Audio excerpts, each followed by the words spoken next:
Alright, let's start. Newborn neutron star. In the first seconds after a massive star's core collapses, the object that forms bears almost no resemblance to the neutron stars studied in the modern universe. A newborn neutron star, sometimes called a proto-neutron star, is violently hot, wildly unstable, and releasing energy at a rate that briefly outpaces even its own extreme luminosity through a flood of neutrinos. Core temperatures in the first moments reach approximately 100 billion degrees, and the newly formed object is not yet the crystalline crusted, stable spinning body it will eventually become. The nuclear matter is in a state so hot and dense that ordinary atomic nuclei cannot exist.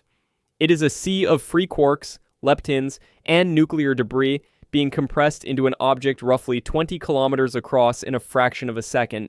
Over the next 10 seconds, the proto-neutron star releases roughly 99% of the total energy of the supernova explosion in neutrinos, more energy than the sun will emit in its entire lifetime, radiated not as light but as particles that interact so weakly with matter that they pass through the star and out into space in seconds. The subsequent cooling, from 100 billion to below 1 billion degrees, takes about a minute. The crystallization of the crust, the establishment of a magnetic field, and the beginning of pulsar-like rotation all follow over the next days to years. The newborn neutron star is the birth of one of the most extreme objects in the universe, emerging from the center of an explosion that simultaneously creates and destroys. Standard pulsar. Once a neutron star has cooled, established a strong magnetic field, and settled into stable rotation, it enters the phase that defines the classic pulsar. A rapidly spinning neutron star emitting beams of electromagnetic radiation from its magnetic poles.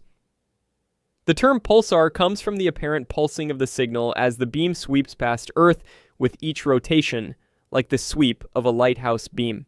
Normal pulsars rotate between roughly once per second to tens of times per second, fast by any human standard but slow compared to what neutron stars can achieve through recycling. The radio beam is generated by charged particles accelerated along magnetic field lines above the poles, producing coherent emission whose precise frequency structure encodes information about the neutron star's interior, the interstellar medium along the line of sight, and the gravitational environment around the pulsar. The timing of pulsar pulses is extraordinarily stable. Stable enough that early pulsars were initially suspected of being artificial signals before their astrophysical nature was understood. PSRB 1919 plus 21, the first pulsar discovered, was detected in 1967 by Jocelyn Bell Burnell and initially designated LGM1 for little green men, before its true nature was established. Pulsars slow down over time as they radiate energy. Their rotation period increases by tiny increments each year, a clock that runs precisely but unmistakably backward toward eventual silence. Millisecond pulsar. A pulsar loses rotational energy over millions of years, spinning down from its birth rate toward eventual cessation of its detectable emission, a process called crossing the death line. But in binary systems, a second act is possible. If the neutron star has a companion star that eventually expands and begins transferring mass onto the neutron star, the accreting material carries angular momentum that spins the neutron star back up to extraordinary speeds. This process, called recycling, can accelerate a pulsar to hundreds of rotations per second, producing a millisecond pulsar, the most rapidly spinning stable objects known in the universe. PSRJ 1748-2 for 6AD, the fastest known millisecond pulsar, rotates at 716 times per second. At its equator, the surface is moving at approximately 24% of the speed of light. The timing precision of millisecond pulsars is so extraordinary, pulse arrivals predictable to nanoseconds over years, that arrays of them are used as a galactic-scale gravitational wave detector. Tiny shifts in pulse arrival times across an array of millisecond pulsars distributed across the galaxy can reveal low-frequency gravitational waves passing through the Milky Way, waves generated by merging supermassive black holes billions of light years away. A recycled millisecond pulsar is simultaneously a dead star, a precision clock, and a gravitational wave antenna. Magnetar. Among all classes of neutron star, magnetars are defined by a single property taken to such an extreme that it transforms the physics of the entire object. A magnetar's magnetic field Psycheodon, typically between 10 to the power of 14 and 10 to the power of 15 Gauss, is 1 trillion times stronger than Earth's magnetic field and the most powerful sustained magnetic field known anywhere in the universe. At this intensity, the magnetic field stores more energy than the star's rotation, dominating the dynamics of the object in a way that ordinary pulsars' magnetic fields do not. The crust of a magnetar is under constant mechanical stress from the magnetic tension threading through it.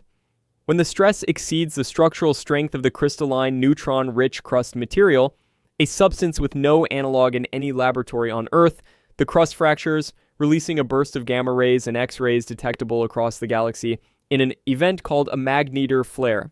The soft gamma ray repeater SGR 1806-20 released a giant flare in 2004 whose initial pulse lasted 0.2 of a second and delivered more energy to Earth's atmosphere from 50,000 light-years away than any astronomical event in recorded history. Magnetars are short-lived.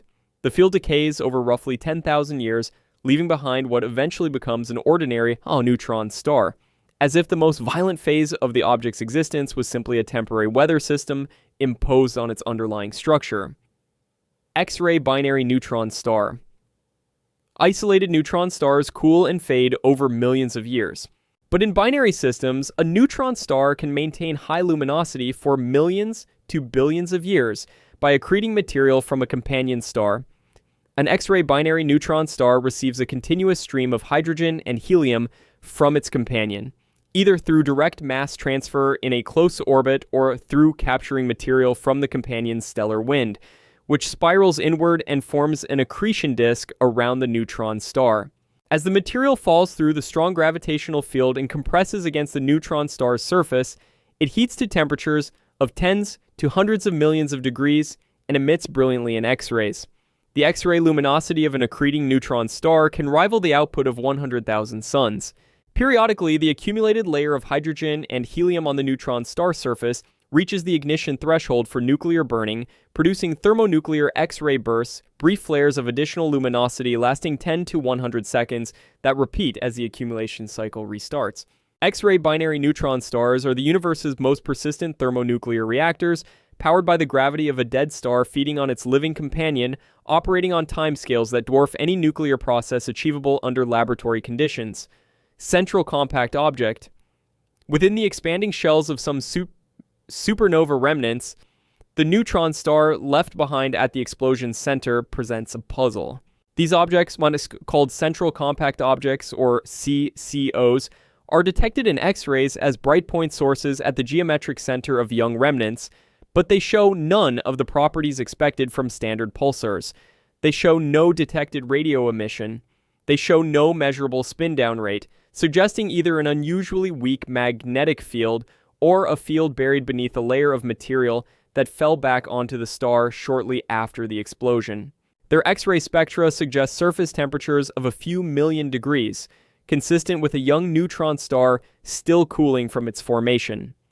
The most studied example is the Cassiopeia A neutron star, embedded in the remnant of a supernova whose light reached Earth roughly 340 years ago.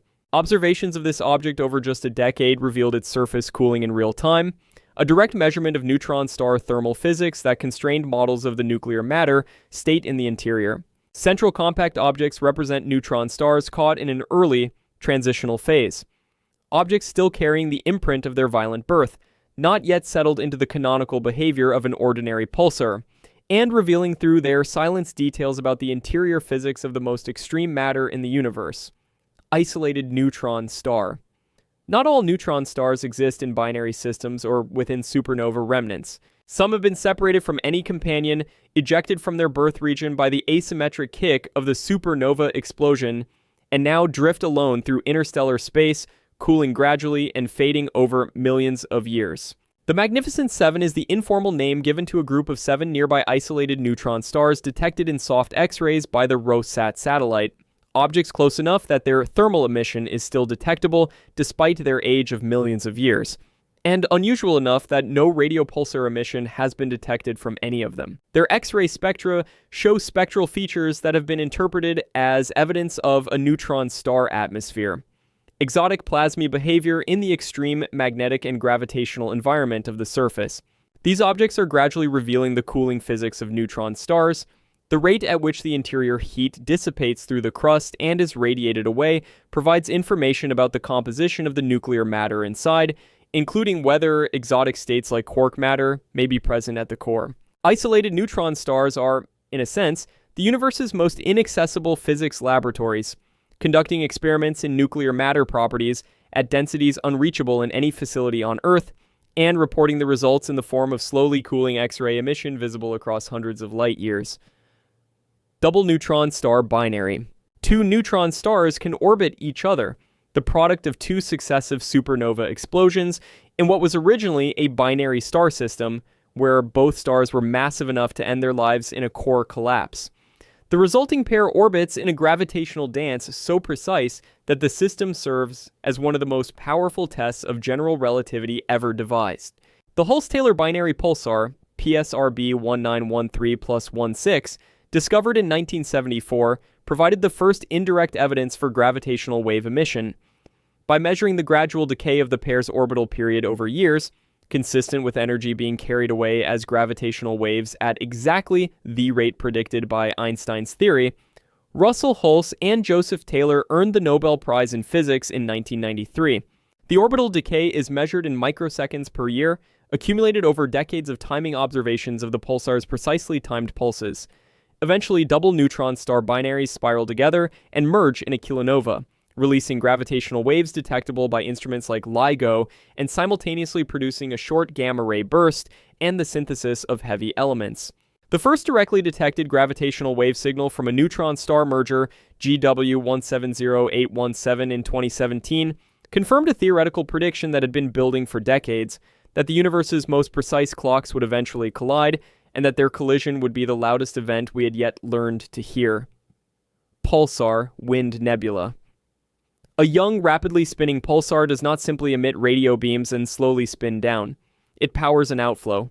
The pulsar wind sinks a continuous stream of charged particles driven outward by the pulsar's rotating magnetic field, carries energy away from the neutron star at rates that can equal or exceed the pulsar's total radioluminosity.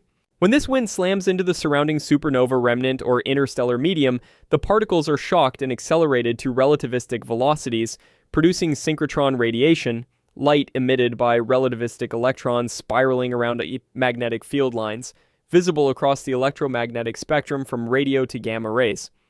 This glowing bubble of energized particles surrounding the central pulsar is called a pulsar wind nebula. The Crab Nebula is the most studied example, powered by the Crab pulsar at its center, which rotates 30 times per second and converts its rotational energy into radiation and particle acceleration at roughly 31 trillion watts, more than 5 times the total energy output of the Sun, directed entirely into maintaining the nebula's glow. Pulsar wind nebulae are the visible record of a neutron star's ongoing energy output, translating the abstract concept of rotational energy loss into a physical, expanding structure of light and magnetic field that can span several light years and remain visible for thousands of years after the supernova that created it, strange quark star. At the densities found inside neutron stars, approaching and possibly exceeding nuclear density at the core, the assumption that matter is composed of neutrons may break down. Theoretical physics predicts that at sufficient density, individual neutrons may dissolve into their constituent quarks, specifically up, down, and strange quarks, forming a state of matter called strange quark matter. If this transition occurs, the result would be a strange quark star, an object similar in size to a neutron star, but with a fundamentally different internal composition. A solid quark crystal at its surface and a continuous fluid of deconfined quarks throughout its interior. Strange quark matter is theorized to be the true ground state of matter, more stable than nuclear matter, meaning that if any object in the universe converted to strange quark matter, it would be energetically favorable for it to remain in that state.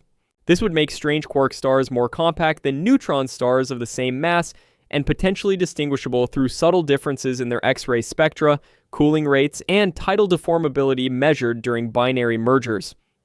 Several neutron star candidates have been proposed as strange quark star candidates based on anomalous observational properties, but no confirmed identification has been made. Strange quark stars remain one of the most theoretically compelling and observationally elusive predictions of nuclear physics. Matter at a state that, if real, would be more stable than every nucleus in the universe. Black widow and redback pulsars. Millisecond pulsars, recycled to extreme spin rates by mass transfer from a companion star, sometimes turn the resources they gained against the very object that provided them. In black widow pulsar systems, the millisecond pulsar's intense radiation and relativistic particle wind ablate and evaporate the companion star, gradually reducing it to a substellar remnant, sometimes smaller than a large planet, orbiting in a tight several-hour orbit surrounded by an expanding cloud of ionized gas. In related systems called redback pulsars, the companion is heavier, still a main sequence star, and the interaction between the pulsar wind and the companion's stellar material creates eclipses of the pulsar signal as the companion's evaporated atmosphere periodically blocks the radio beam. The first black widow pulsar, PSRB 1957+20, was discovered in 1988, spinning at 622 times per second, recycled to that rate by the same companion it is now destroying. The system represents a closed loop of stellar evolution. A massive star dies as a supernova, leaves a neutron star, which is recycled by its companion, which is then consumed by the object it helped create. When the companion is finally evaporated, the millisecond pulsar will spin in isolation, the fastest, most precise clock in the galaxy, with no remaining physical record of the relationship that made it. Neutron stars are physics taken to its limits, the endpoints of stellar evolution compressed into a volume the size of a city, where matter behaves in ways that cannot be reproduced in any laboratory, and that test every equation of nuclear physics, general relativity, and quantum mechanics simultaneously. What they reveal is less about their own nature and more about the nature of matter itself. What happens to the building blocks of all ordinary things when they are compressed beyond the conditions that ordinary things can survive? Every pulse from a neutron star is a message from a state of matter that exists nowhere else in the observable universe. If you want to see more, click the video on screen now.